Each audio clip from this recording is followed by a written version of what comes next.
धन ते रूप तो बाद मनुख प्रभावित है सता तो, क्योंकि सता करके ही प्रभुता है, प्रभु सता है।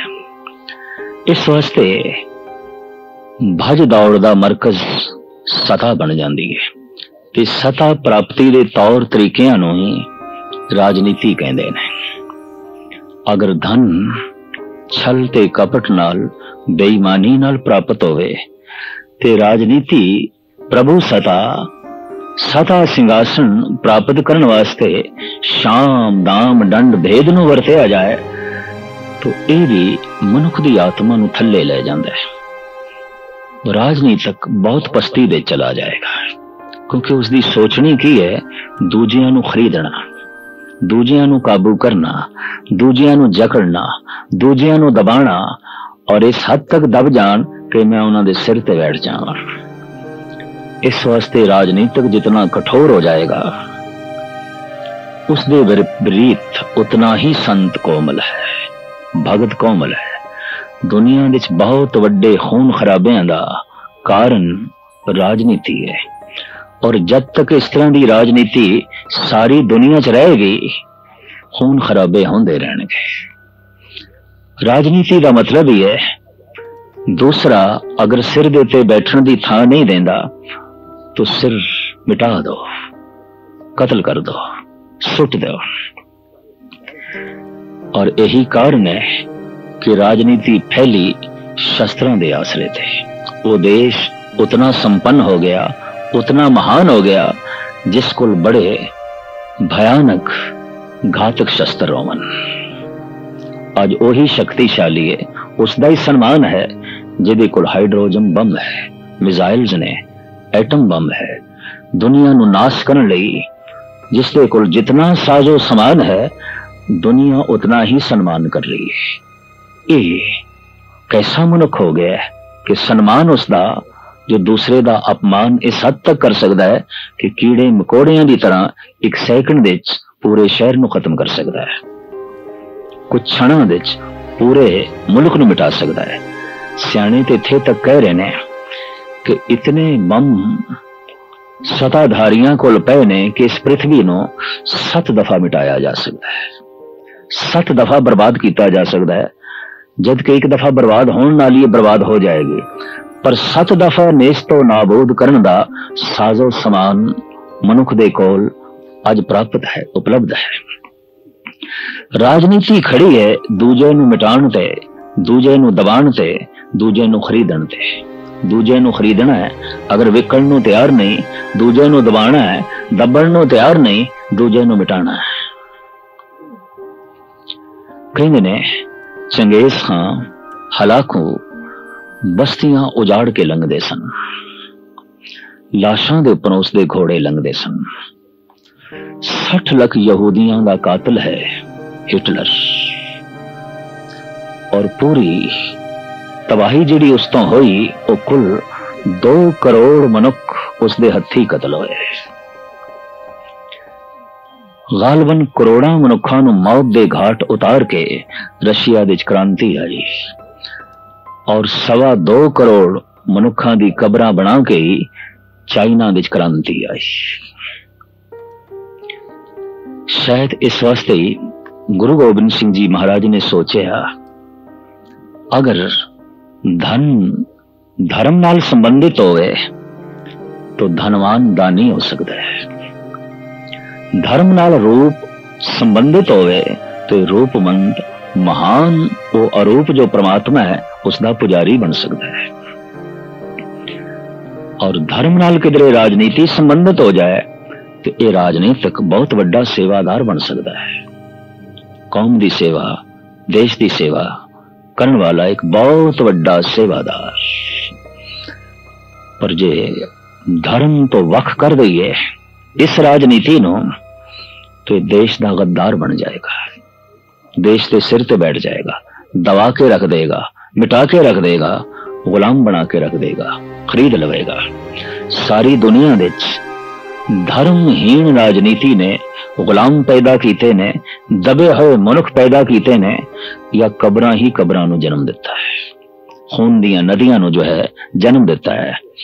20वीं सदी दे हो गुजरे मशहूर और मारूफ शायर जिन्होंने ने एक बड़ा सुंदर कौमी तराना भी लिखिया सी, सारे जहां से अच्छा हिंदुस्तान हमारा, हम बुलबुलें हैं इसकी ये गुलिस्तान हमारा। लेकिन इस महापुरुष दे ए विचार ने जलाले पातशाही हो या जमहूरी तमाशा हो, जुदा हो दी सियासत से तो रह जाती है चंगेजी। दीन नु सियासत तो एक पासे कर दो, चंगेज पैदा होंगे, हलाकू पैदा होंगे। दीन नु राजनीति नाल जोड़ दो तो नौ शेरवान आदल पैदा होंगे, जनक पैदा होंगे, महाराजा रणजीत सिंह पैदा होंगे।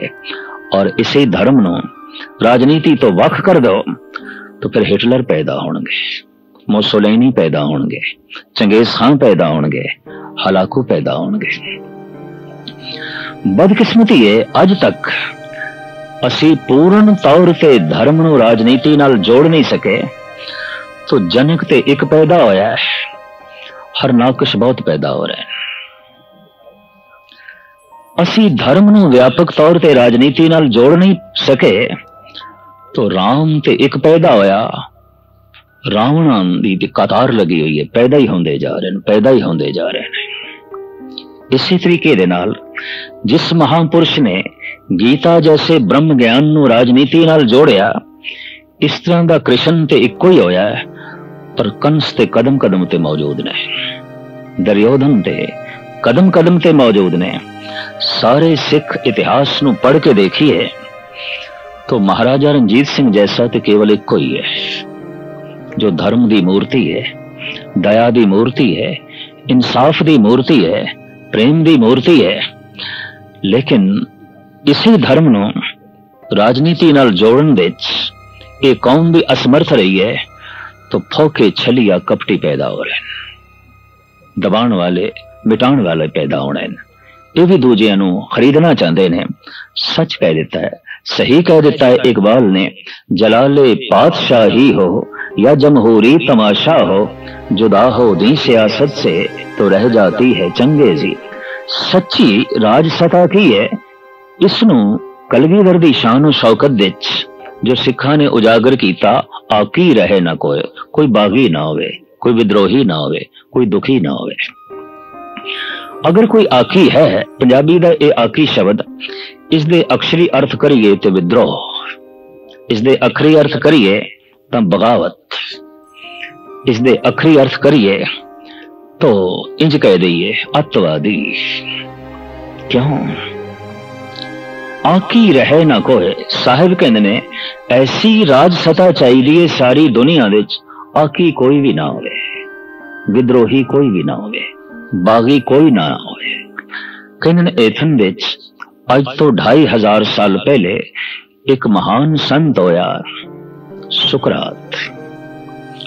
उसने कह दिता, समाज दे सताए हुए मनुख समाज सुधारक बन जाते हैं, और घरेलू झगड़ियां दे सताए हुए मनुख फकीर बन जाते हैं।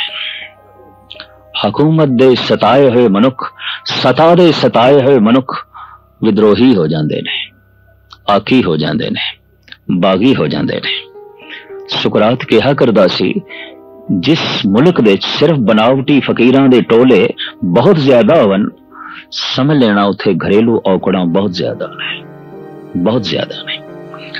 और जिस देश दे समाज सुधारक गली गली च घूम रहे होन, समझ लेना उथे समाज दे कुरीतियां बहुत ज्यादा ने, बहुत ज्यादा ने। और जिस देश दे कदम कदम दे ते आकी विद्रोही मौजूद होवन, समझ लेना उथे सता दे बेइंसाफियां बहुत ज्यादा ने, बहुत ज्यादा ने, बहुत ज्यादा ने। साफ कह देता है इकबाल ने, दीन नो अलग कर दोगे राजनीति तो राजनीति फल फरेब और लड़ाई झगड़े ते खून खराबे दा अखाड़ा बन के रह जाएगी। जलाले पातशाही हो या जमहूरी तमाशा हो, जुदा हो दी सियासत से तो रह जाती है चंगेजी। धर्म नु ना जोड़े राजनीति नाल, तो राजनीति विच डाकुआं ने की पैदा होना है, डाकू स्वयं राजनीति विच आ जाणगे। और बेशतर देशों विच डाकू राजनीति विच आ गए ने और बिल्कुल कुबड़ लोग राजनीति विच आ गए ने। अगर ऐसे लोग आ जान तो फिर प्रजा नाल जो कुछ हो सकता है वो सारी दुनिया विच सामने है। धन गुरु अर्जन देव जी महाराज कहते ने, ऐ मनुख, सता कोई इतनी दुर्लभ नहीं कि तेरा जीवन इसके ही आले दुआले परिक्रमा करता रहे, इसके आले दुआले जो है घूमता रहे, ये कोई दुर्लभ नहीं। अगर तू सताधारी हो भी जाए, तेनू सता की प्राप्ति हो जाए और तेरी सता तो जगत आकी होवे, बागी होवे, दुखी होवे, तो ये सता तेनू नरक दे ले जाएगी। साडे देश दे ते कहावत है, तपों राज राजों नरक, एक कहावत है, एक प्रचलित जो है दृष्टिकोण है साडे देश दे अपनाया गया। नच दुर्लभं धनं रूपं नच दुर्लभं स्वर्ग राज ने। साहिब कहते पृथ्वी की गल छोड़, अगर स्वर्ग का राज भी प्राप्त हो जाए तो ये राज भी कुछ नहीं। दूसरी पंक्ति दे सतगुरु दसते ने, होर केड़ियां चीजां दुर्लभ ने जिसनों मनुख ने दुर्लभ जान के दुर्लभ मन के परिक्रमा करनी शुरू की है, जबकि वो दुर्लभ नहीं ने। नच दुर्लभं भोजनं व्यंजनं नच दुर्लभं स्वच्छ अंबरे। भोजन मुंह दे चोवे ठीक है, भोजन पेट दे चोवे ठीक है, पर भोजन सोचनी दे चोवे, भोजन विचारां दे चोवे, भोजन चितवनी दे चोवे तो ये रोग है। भोजन पेट दे च तंदुरुस्ती है, भोजन मुंह दे च स्वाद है, भोजन दिमाग दे च सोचनी दे च विचारां दे च तो भोजन रोग है। रोग बन जाता उदों भोजन जदों मनुख दी सोचनी दे केवल भोजन रह जाए, मनुख दे विचारां दे केवल खाना पीना रह जाए। और अगर मनुख बार बार खान बारे सोचता है तो इतना गल स्पष्ट है, भोजन तो प्रभावित है। गुरु घर विच संगत दे नाल पंगत जोड़ी गई, संगत दे सिमरन चले, पंगत दे सेवा चले, संगत दे गुरबाणी दा कीर्तन चले, पंगत दे लंगर दी सेवा चले। गुरु नानक देव जी महाराज तो लेके गुरु गोबिंद सिंह जी महाराज ने संगत पंगत इकट्ठी रखी।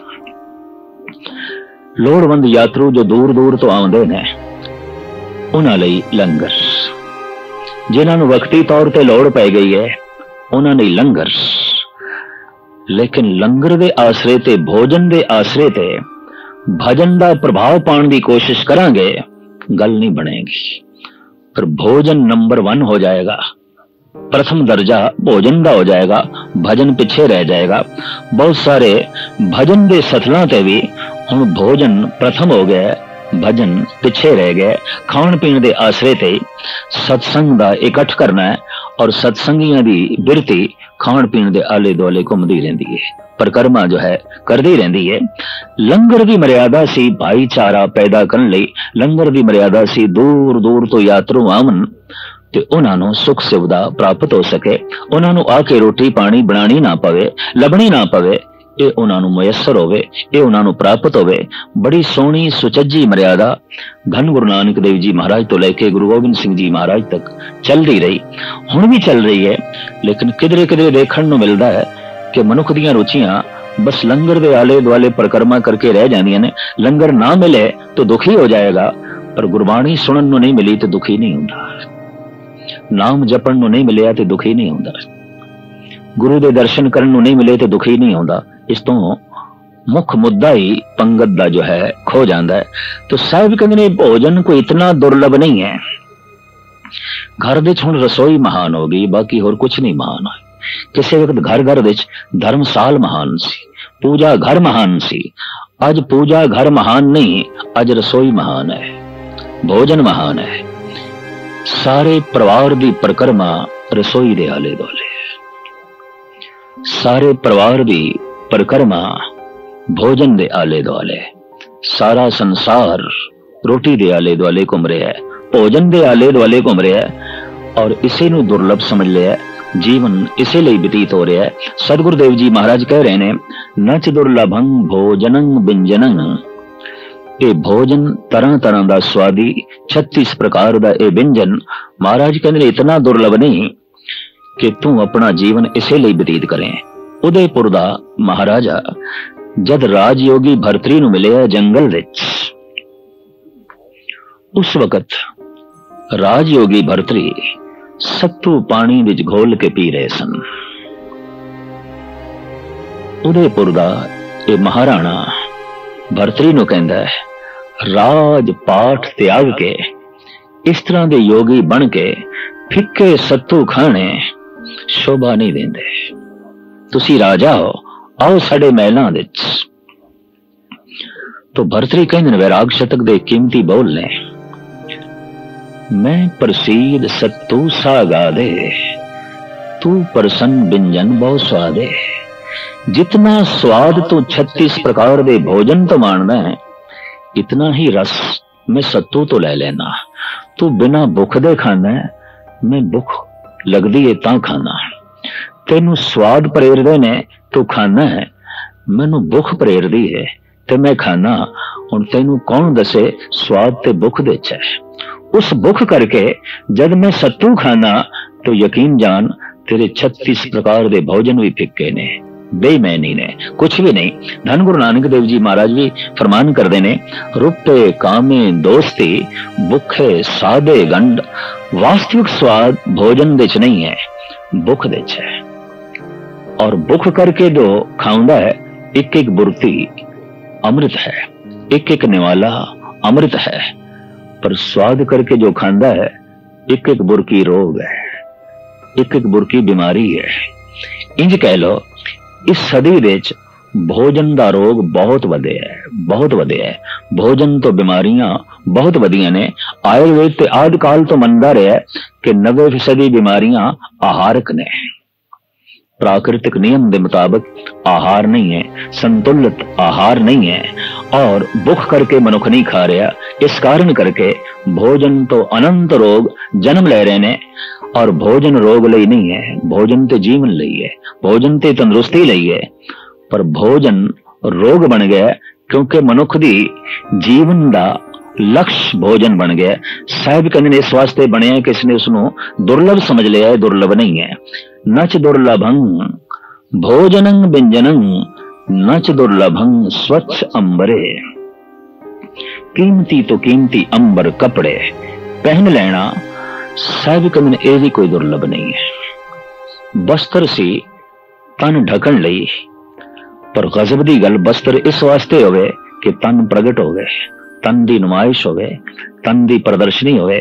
धन गुरु नानक देव जी महाराज का एक बड़ा कीमती शब्द है, रन्ना होइयां बोधियां पुरख होए सयाद, सील संयम सुच भन्नी, खाना खाज अखाज, शरण गई घर आपने, पत उठ चली नाल, नानक सच्चा एक है अवर न सच्चा भाल।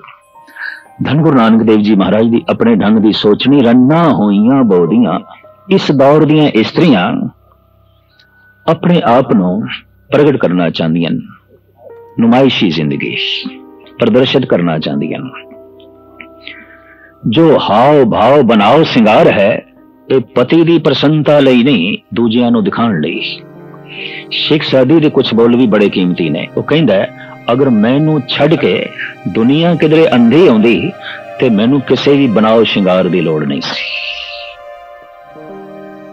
अगर कोई बन ते समझ रहा है सिर्फ दूजियां दी अखां लई, घर दी प्रसन्नता लई नहीं, अपनी लोड़ लई नहीं, तो इस तरह का बनना ते सवरना मन लई तन लई हानिकारक है। साहिब कहते ने स्त्री जगत इतना चंचल हो गया है, नुमाइश करना चाहता है किसकी? अपने ही तन दी। और कपड़े इस ढंग दे पहनने कि हर एक दी निगाह तन ते पहुंचे, मेरे तन ते पहुंचे। पर महाराज कहते जिथे स्त्रियां चंचल हो गई ने, अपने स्वरूप की नुमाइश करना चाहदियां ने, उथे पुरुष सयाद हो गए ने। पुरख होए सयाद फारसी का लफ्ज है, ये अर्थ ने शिकारी। पुरुष इसे ही तलाश दे है कि प्रदर्शित कौन कर रहे है, तन की नुमाइश कौन कर रही है।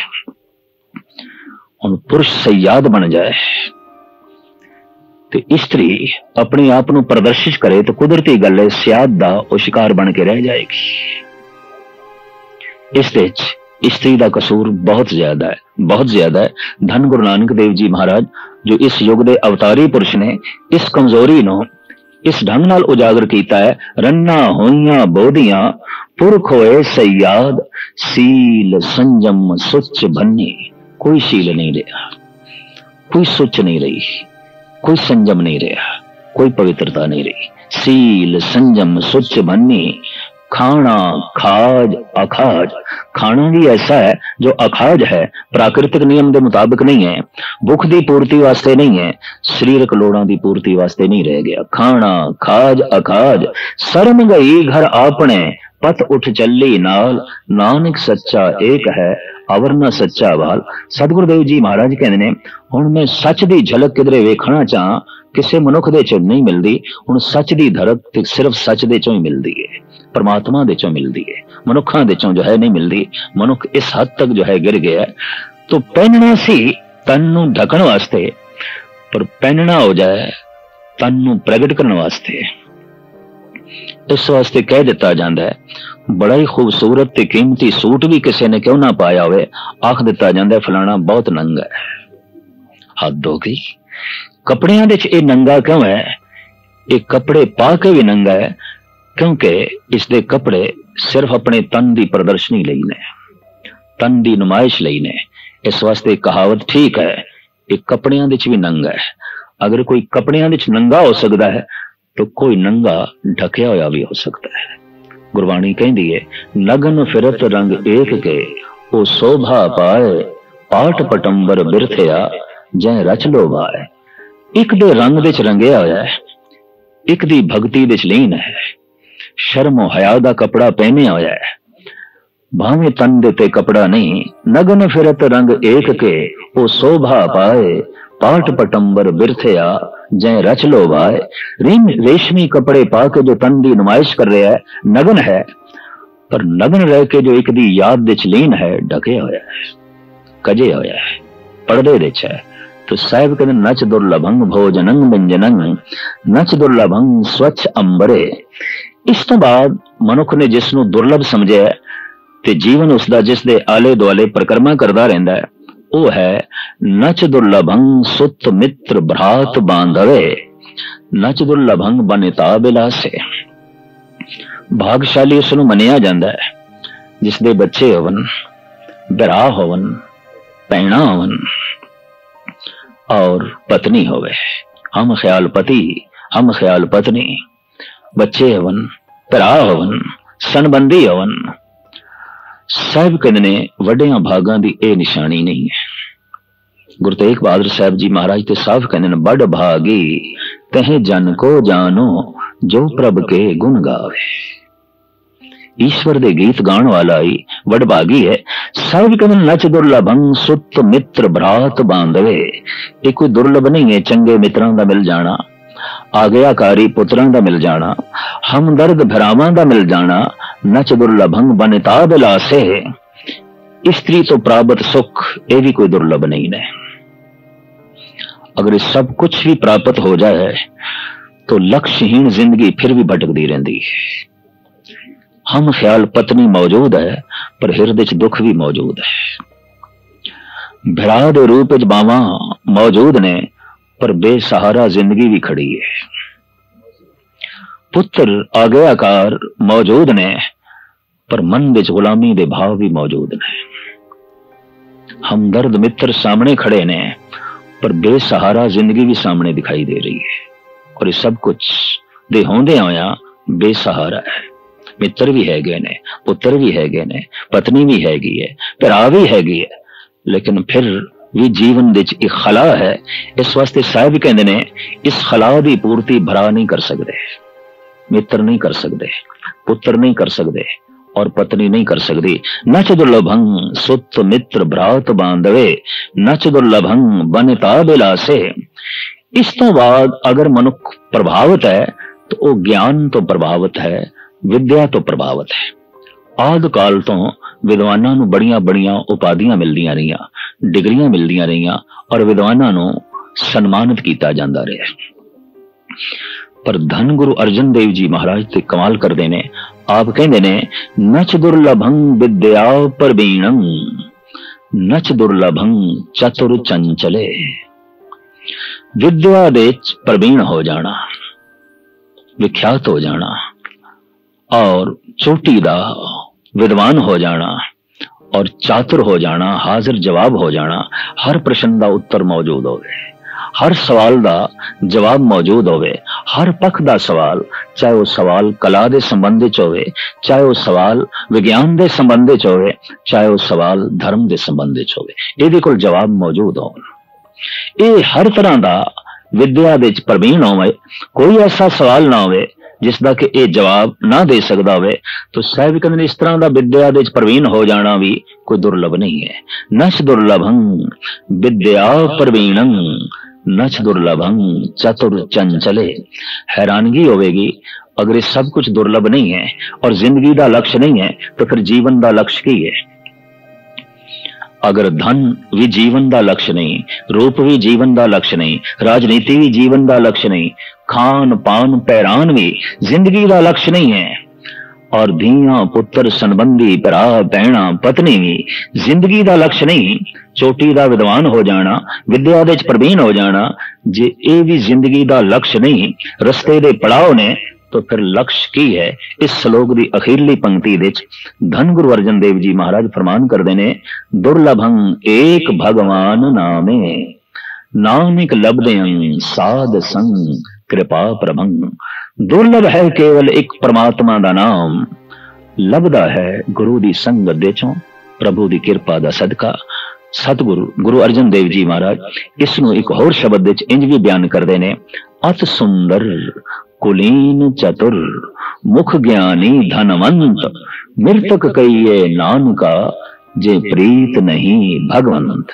मुर्दा चाहे करोड़ापति होवे, सताधारी होवे, आखिर घरों कढ़ना ही पेगा, घर ले विच उस दे लई कोई थां नहीं। चाहे वो अरबापति है, चाहे वो शहनशाह है, चाहे वो सताधारी है, चाहे वो चोटी दा खूबसूरत है, चाहे वो चोटी दा गुणवान सी, घर विच उस लई कोई थां नहीं। इस वास्ते कहते ने किसी की इतनी बेइज्जती नहीं आती जितनी मुर्दे दी आती। काढ़ो काढ़ो हुई कड्डो घरों, घर चों कड्डो। ये गल वखरी है, चलो रोंदे होया कड्डो, पर कड्डो। घर विच जगह नहीं है जिसनों घर विच नहीं रख सकते और सारे सोचन कड्डो, इस तो वड्डी होर बेअदबी की होवेगी। बेइज्जती दा प्रतीक है मुर्दा। साहिब कहने अत सुंदर कुलीन चतुर मुख ज्ञानी धनवंत मृतक कहिए नानका जे प्रीत नहीं भगवंत। परमात्मा दा प्यार हृदय च नहीं, ये खूबसूरत मुर्दा है, ये धनवान भी मुर्दा है, ये चतुर चंचल भी मुर्दा है, ये विद्वान भी मुर्दा है। इतने मुर्दे की तरह इस दे लई कोई थां नहीं है संसार दे च, इस दे लई कोई थां नहीं है निरंकार दे दरबार दे च। दुर्लभ वस्तु है केवल परमात्मा दा नाम, दुर्लभं एक भगवान नामे नानक लभदें साध संग कृपा प्रभं। पूरा श्लोक इस तरीके नाल है नच दुर्लभं धनं रूपं नच दुर्लभं स्वर्ग राजने नच दुर्लभं भोजनं व्यंजनं नच दुर्लभं स्वच्छ अंबरे नच दुर्लभं सुत मित्र भ्रात बांधवे नच दुर्लभं बनिता विलासे नच दुर्लभं विद्या प्रवीणं नच दुर्लभं चतुर चंचले।